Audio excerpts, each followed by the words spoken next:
Lo prometido, ya está Jaime Campos con nosotros, presidente de la Asociación Empresaria Argentina, AEA. Jaime, un gusto tenerlo aquí, bienvenido.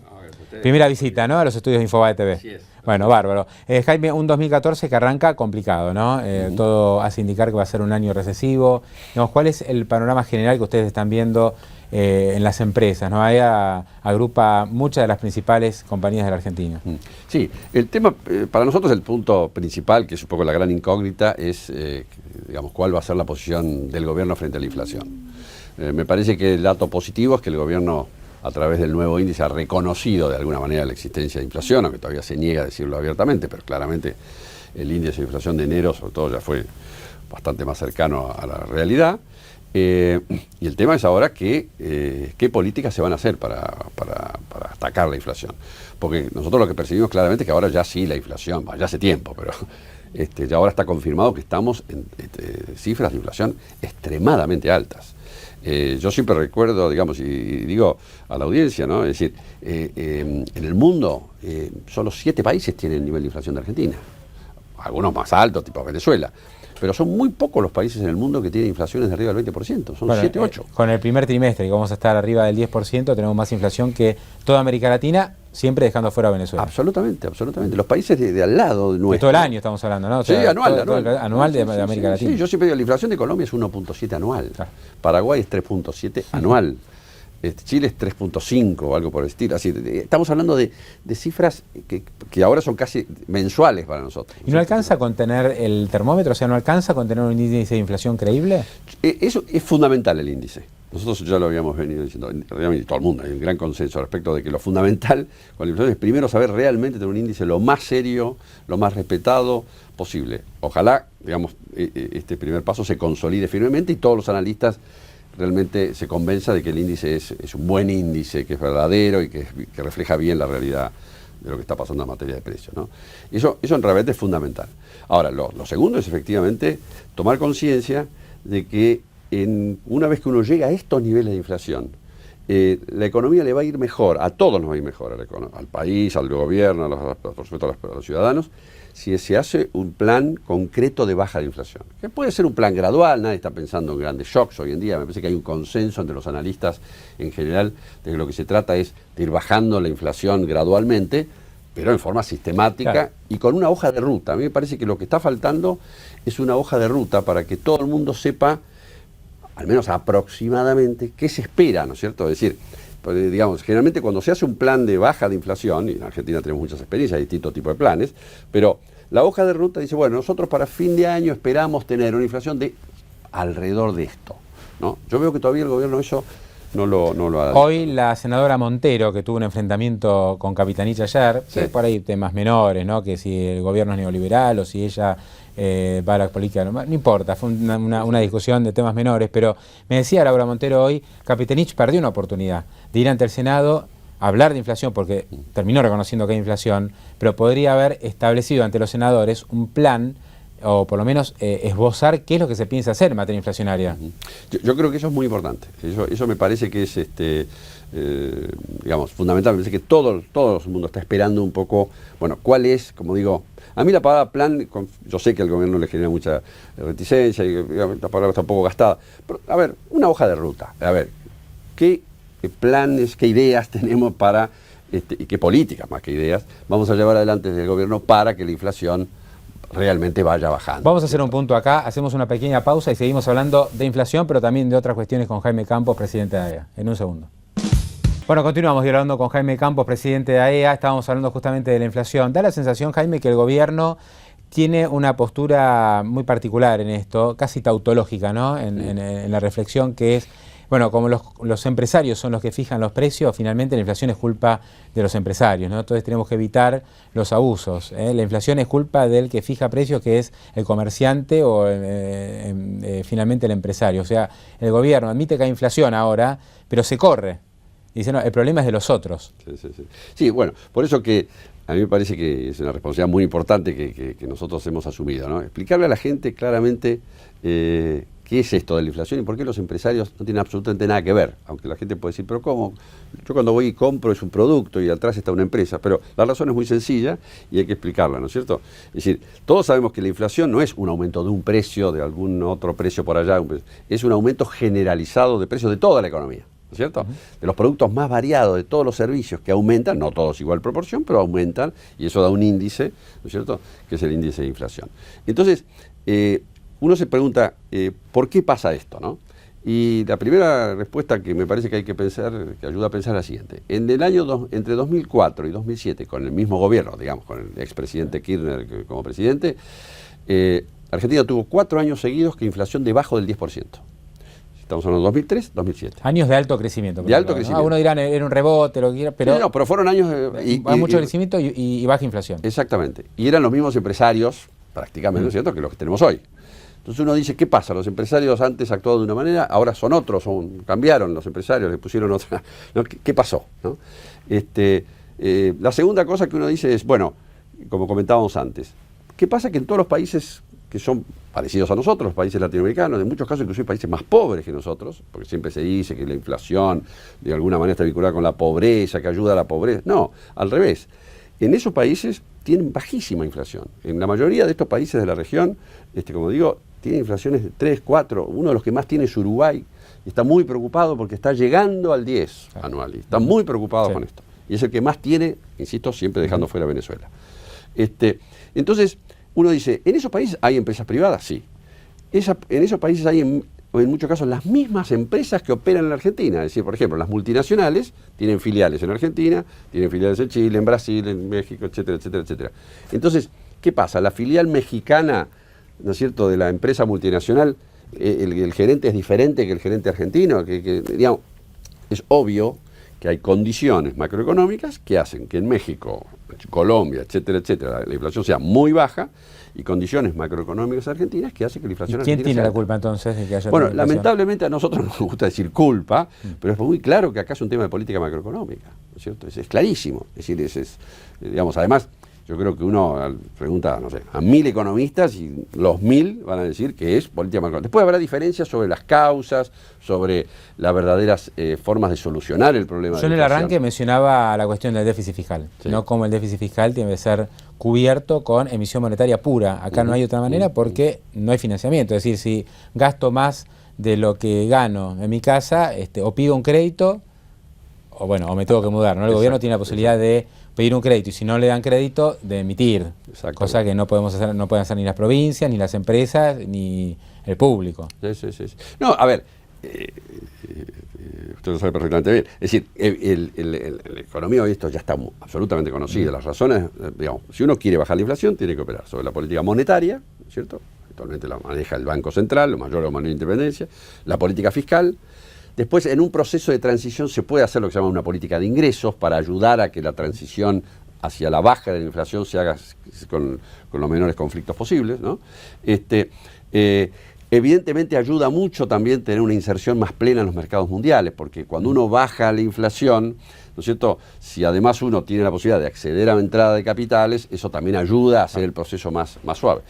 Y otra cosa fundamental que me parece que es un punto que nosotros estamos subrayando, ¿no?, que es, la verdad, en este momento los beneficios enormes que tendría para Argentina empezar a trabajar en serio para bajar la inflación. Yo creo que el gobierno quizás, si comprendiera bien que si hace una política antiinflacionaria sistemática, seria, ¿no?, que no requiere ningún shock, pero una seria, va a empezar a cambiar realmente el ambiente que hay y va a tener más entrada de inversiones. Los scratches, esto de no compremos en tal lugar, está bien, ¿no? El consumidor obviamente que puede optar entre tal lugar o tal otro, eso creo que en todo el mundo es algo que se impulsa, pero después hubo también scratches a empresarios, hubo algunos cierres de comercios por no cumplir con algún producto puntual de precios cuidados. ¿Ustedes cómo viven esto? Digamos, hubo algunos comentarios de las cámaras incluso y comunicados preocupados. Nosotros puntualmente sacamos una declaración, por supuesto, realmente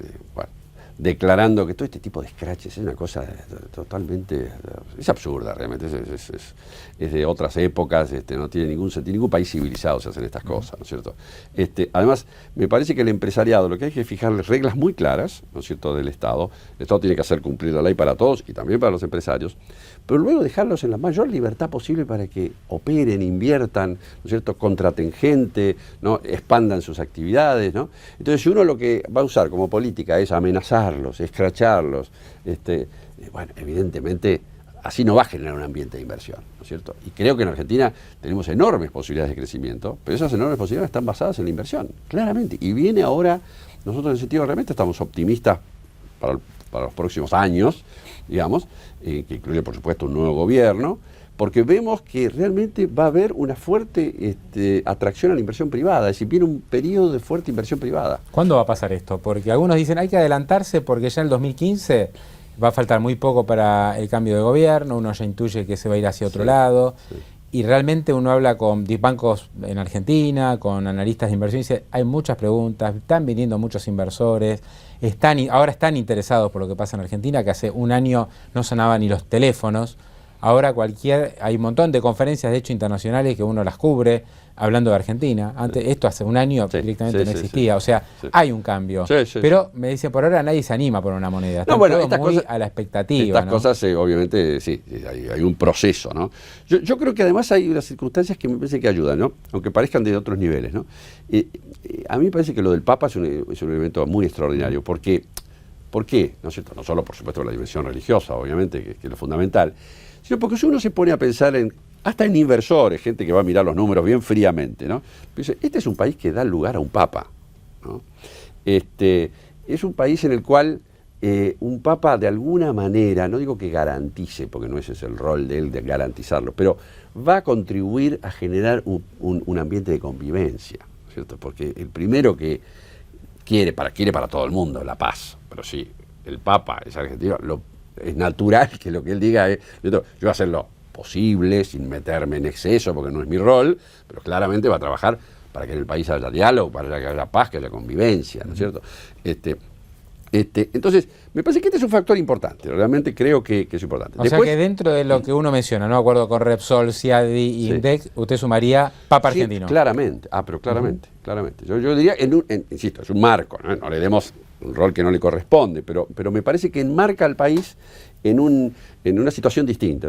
Uno como inversor dice, bueno, este país tiene un papa, ha dado lugar a un papa. ¿Y qué significa un papa argentino? Significa que de alguna manera, papa, la iglesia, además las excelentes relaciones que tiene con las otras iglesias, porque no es un papa, digamos, que solamente es católico, ¿no es cierto? Que es un papa que tiene un excelente, y ha hecho de eso algo muy importante, ¿no es cierto?, la relación con otras iglesias y con el resto del público. Basta ver la última encuesta, ¿no?, que salió ayer o anteayer en los medios, la popularidad enorme que tiene. Entonces, ahora, por un lado. Por otro lado, es muy claro que tenemos oportunidades muy fuertes de inversiones. Está todo este bendito tema de la vaca muerta, que tendrá dimensiones que todavía es muy difícil de balancear, ¿no?, de saber pero todo el mundo dice, ahí hay algo importante, ¿no es cierto? Todo el mundo dice que las tendencias de exportación de nuestros productos primarios van a seguir, ¿no es cierto? La región latinoamericana toda se está poniendo mucho más razonable, con lo cual cada vez va a haber más comercio intrarregional también. Entonces, la verdad es que cuando uno mira todo eso, es una región de paz, no tenemos enormes conflictos, gracias a Dios, no hay guerras intestinas entre los países de la región, cosa que pasa en muchos otros lugares del mundo, estamos viendo ahora con Ucrania. Entonces me parece que lo que falta, y sobre eso estamos trabajando un grupo de entidades empresarias, que es algo que comentábamos, hay un foro de convergencia empresaria, que es algo nuevo, realmente empezó a fin del año pasado, y tiene por propósito, nosotros dijimos, bueno, ¿qué podemos aportar nosotros? Nosotros deberíamos aportar como empresarios algunas ideas, qué es lo que nos parece a nosotros que deberían implementarse, qué políticas de Estado deberían implementarse para hacer más atractiva a la Argentina. No, está bárbaro, me parece una muy buena iniciativa. Hace falta un interlocutor, hace falta que del otro lado haya alguien que diga, recibo esta propuesta, la discuto y no tengo prejuicios, ¿no? Porque ya arranco con prejuicios, que el empresario lo único que quiere es salvarse, tener la máxima rentabilidad y contratar la menor cantidad de gente posible, y si contrata gente, pagarle lo menos que puede. ya arranco desde una postura Exactamente, difícil, ¿no? exactamente. Si hubiera una buena percepción del otro lado y se pudiera entablar un diálogo, me parece que es constructivo. Lo que tenga para decir ustedes, lo que tenga para decir los sindicatos, todo el mundo puede aportar. Absolutamente, exactamente. De eso se trata, de eso se trata. Y creo que tenemos que ir realmente a una sociedad en la que dialoguemos mucho más, nos respetemos mucho más, nos escuchemos, ¿no es cierto? En este caso, efectivamente, nosotros hemos tenido ya varias reuniones con el mundo de los representantes sindicales, y queremos fortalecer el diálogo con los grupos políticos, es decir, generar realmente un ambiente en el cual se entienda que el empresario es un actor muy importante, ¿no es cierto? Porque ese es el actor que va a generar, que genera, ¿no es cierto?, actividad económica, buena parte de la actividad económica está generada por empresas privadas, y sobre todo es el actor dinámico, ¿no es cierto? Es el actor que puede, digamos, llevar adelante las nuevas inversiones, puede introducir las nuevas tecnologías, ¿no? Siempre y dándole un lugar, porque esto también es importante decirlo, un lugar muy claro al Estado, ¿no es cierto? Es decir, esa antinomia que en una época existía entre Estado y sector privado, hoy en día nosotros la vemos totalmente perimida, ¿no es cierto? Nosotros queremos un Estado eficaz para Argentina, que haga cumplir las leyes, que cumpla con sus roles fundamentales, que cobre los impuestos, ¿no es cierto?, que ponga, que sea muy duro con aquellos que no cumplen la ley, ¿no? Ahora, hoy tenemos un Estado muy grande, muy abarcativo, con mucho ingreso, porque se está recaudando más que nunca, y sin embargo uno tiene la sensación que no hay buenos servicios, que el Estado no se ocupa de las cosas que se tendría que ocupar, o sea, es un Estado grande y bobo. Bueno, ahí tenemos un gran tema, ¿no es cierto? Yo creo que la reforma del Estado es una asignatura muy, muy fuerte, muy, muy fuerte. Y como obviamente hace 20 años. Es terrible, pero le damos vuelta. Y yo lo que veo, Capo, es que la clase política no termina de convencerse, ¿no?, de esto, porque se habla mucho del ajuste, pero el ajuste siempre recae en los bolsillos, ¿no? Está bien, van a aumentar las tarifas porque no da más el tema de subsidios, las jubilaciones ahora subieron un 10%. Ya han sido derrumbadas con la inflación de los 2 primeros meses del año. La gente se da cuenta que el salario quedó totalmente atrasado en relación a la inflación. Ahora van a haber aumentos salariales, pero el impuesto a las ganancias te saca por lo menos un 20% de ese aumento, en algunos casos hasta un tercio. ¿No? O sea, el ajuste la gente lo hizo. ¿No? O sea, no va a haber ajuste, no. Las familias ya ajustaron, la gente ya ajustó, creo que las empresas también están ajustando, también le voy a preguntar sobre eso. O sea, todo el mundo ajusta. El único que no ajusta es, no digo el Estado, la política no ajusta. Sí, evidentemente, a ver, la forma en que uno tiene de pasar de un Estado que efectivamente está sobredimensionado, de hecho una de las cosas que nosotros señalamos también es la carga fiscal sobre las empresas formales en la economía argentina es enorme.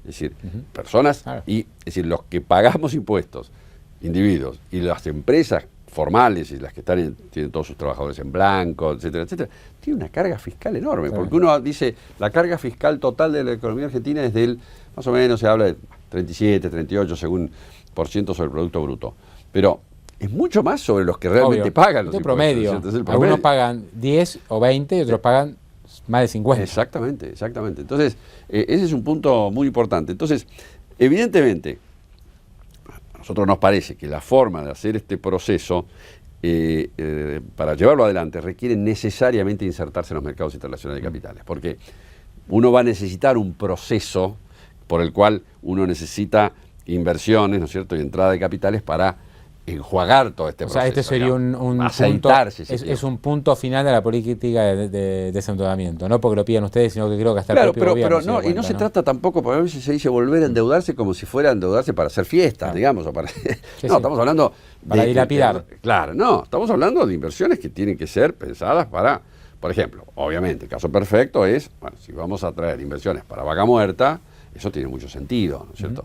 Si vamos a poner inversiones para mejorar nuestros ferrocarriles, que sabemos cómo están, lo que implica eso en productividad para la gente, por un lado, por ejemplo, en el caso del conurbano, o el ferrocarril de larga distancia, ¿no?, que por todo lo que implica para sacar la cosecha, para traer los minerales. Ahora, le doy un caso puntual. Ayer cayeron las reservas, ¿no? 211 millones de dólares. Sin embargo, el Banco Central había comprado. Sí. ¿Por qué caen las reservas? Porque YPF necesitaba 300 millones para completar el pago de Apache. Claro. Es lógico que YPF compre una empresa que está perfecto, ¿no? Porque va a generar más explotación petrolera, una empresa que operaba en Neuquén, o sea, va a significar una YPF más grande.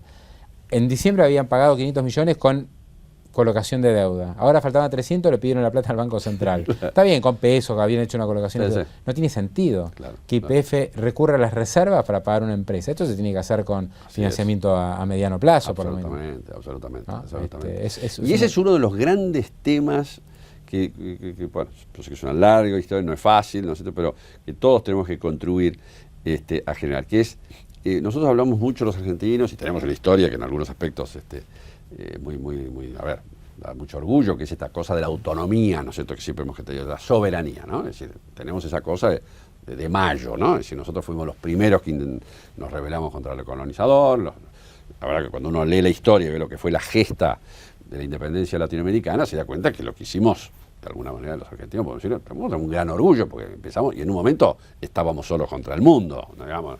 No es que fue salir y cantar y qué sé yo, es decir, cuando uno pone en contexto histórico lo de San Martín, a veces nos dicen un poco los libros de texto, bueno, cruzó los Andes, le ganó a Maipú, ganó un Chaco, es decir, si lees bien los libros, sabés que le fue muy difícil, la cosa fue muy complicada, en un momento casi todo fracasa, ¿no? Y en un momento estaba solo, ¿no es cierto? Digo esto, entonces hay un genuino orgullo de esa soberanía. Ahora, yendo a la realidad de hoy, no hay soberanía posible en un país si no hay moneda propia.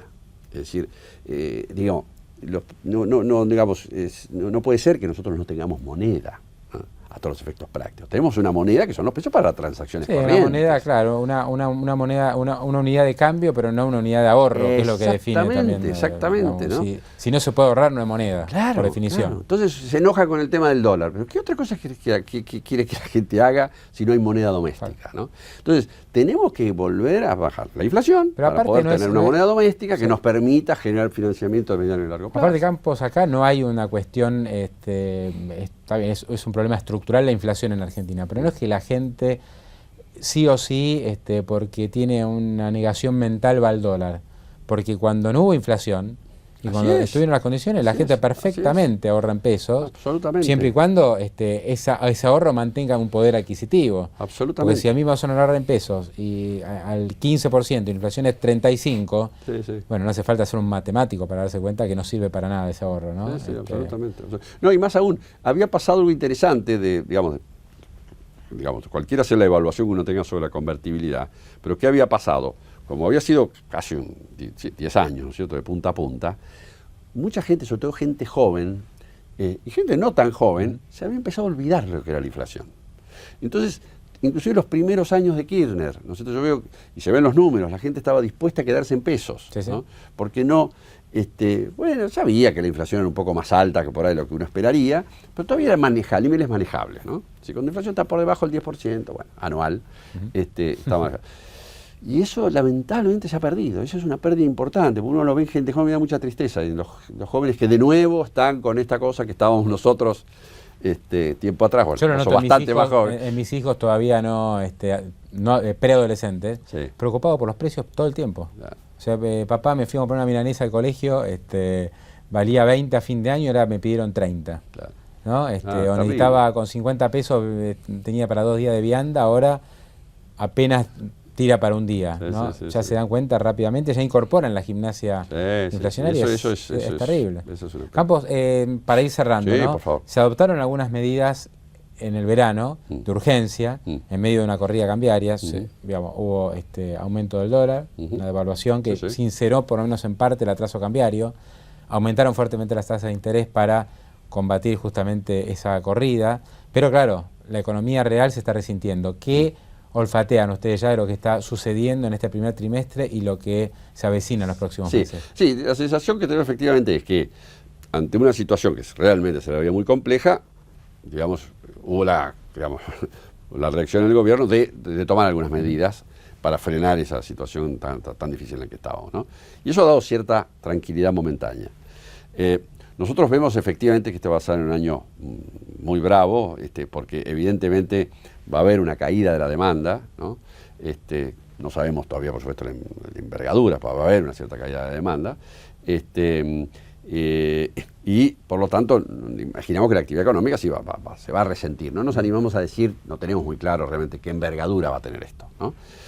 Y apostamos y que esperamos que si hubiera un plan, una hoja de ruta, en fin, un camino que diga con más claridad cuál es la hipótesis de llegada a diciembre en materia de inflación y algunas medidas anunciadas en materia fiscal, bueno, se genere no una cosa extraordinariamente así de enorme entusiasmo, pero que se genere un ambiente un poco más propicio para inversiones o para por lo menos gente que tiene algo ahorrado desahorrar y hacer operaciones que las tiene mantenidas en suspenso, ¿no?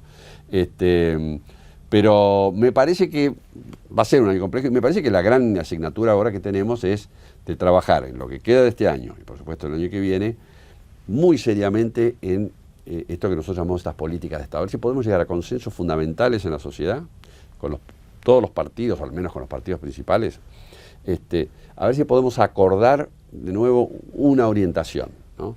Que nos inserte en el mundo, ¿no? Argentina no puede ser que esté fuera del mundo, ¿no es cierto? Se han tomado algunas medidas, como usted señalaba antes, se están sacando el Club de París, el tema de Repsol, etcétera, pero todavía Argentina no está insertada en el mundo, ¿no? ¿Y los candidatos dan una garantía en ese sentido? A mí me parece, yo la sensación que tengo es que con varios de ellos hemos hablado, nosotros notamos mucha razonabilidad, la verdad que sí. Vemos que los candidatos entienden, no es que están entendiendo, entienden que Argentina tiene que insertarse en el mundo, que es necesario fijar reglas claras para la actividad económica, que tenemos que salir un poco de los bandazos que a veces caracteriza la marcha de nuestra economía, que hay que hacer cosas que son de cierto sentido común, ¿no? que son las que se están haciendo en la región. Se notó, ¿no?, incluso ahora con el tema Repsol, ¿no? Incluso aquellos partidos que habían votado en contra de la expropiación, caso PRO, dijeron vamos a votar a favor del acuerdo. Sí, sí, ¿Está bien? Porque si no, uno queda trabado, ¿no? Se expropió mal, pero finalmente hay que pagarlo. Sí, claro, y ahí, no no digo que se va a votar por unanimidad, pero prácticamente no hubo reacciones. Incluso Sergio Massa salió muy fuerte con el Código Penal, pero de Repsol ni habló. Claro. ¿No? Es como que en eso están todos bastante alineados en este momento. Sí, sí, sí. Es que lo de Repsol realmente fue nuestra visión, ¿no? Nosotros, por supuesto, en su momento realmente condenamos, nos pareció absolutamente desacertado, inapropiado, no constitucional la forma en que se llevó a cabo la, comillas, expropiación de Repsol, ¿no? Por todas las formas, además, en que se hizo, ¿no? Y a mí me parece que en ese momento se rompió algo. Yo creo que cuando se produjo lo de Repsol, se generó una desconfianza muy grande, al menos en el mundo empresario, que es el que yo conozco más, pues dijeron, uy, si después de esto, ¿qué vendrá? ¿Cierto? Estamos un poco todos, entonces podemos ser expropiados, ¿no? Es decir, esa cosa de desconfianza. La sombra venezolana, además, ¿no? De alguna manera pudo haber estado. Creo que gracias a Dios eso ya ahora está, y por eso que es muy positivo que eso, pero efectivamente estas cosas han generado marcas muy profundas, ¿no es cierto? Es decir, uno no puede decirle a los españoles, bueno, olvídate, no, sí, olvídate, pero mirá lo que pasó en Argentina, y esto fue aplaudido, digamos, no es que fue un partido solo, tuvo bastante consenso la expropiación de Repsol en su momento. Entonces, tenemos ahora una dura batalla de ir ganando de nuevo la confianza de los inversores, ¿no?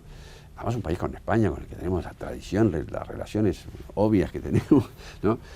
Que ha sido siempre un puente con Europa. Si realmente haber tenido este conflicto, haberlo manejado de la manera en que se lo manejó, realmente...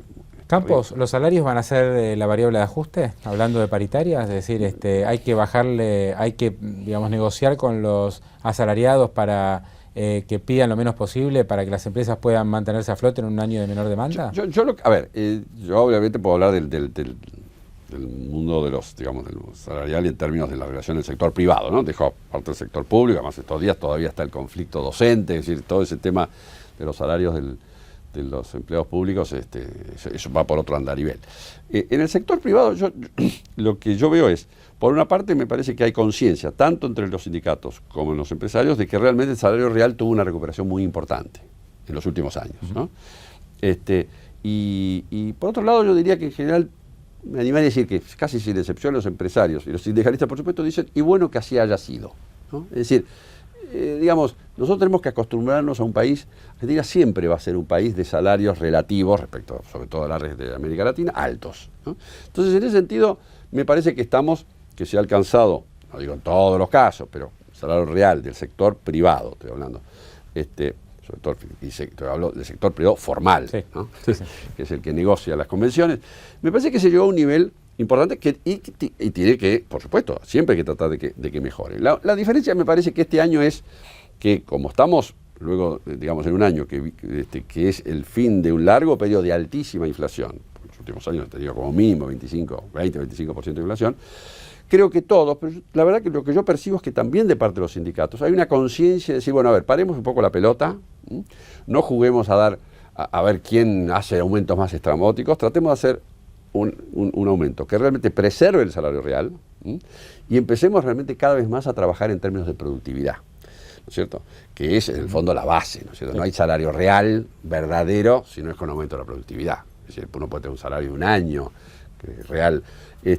Me parece que, por lo que yo escucho, me parece que se avanza y se va a avanzar bien. Es decir, que sean aumentos basados en lo que la empresa realmente está en condiciones de producir. Sí, pero aceptando que hay una, pero al mismo tiempo aceptando que hay una situación de inflación real, digamos, ¿no? Es decir, que uno no le puede pedir a trabajadores del sector, a ninguno, pero en este caso del sector privado, que realmente asuman sobre sus espaldas una inflación tan grande. Pero me parece que yo observo que va a haber razonabilidad. Eso es lo que yo escucho.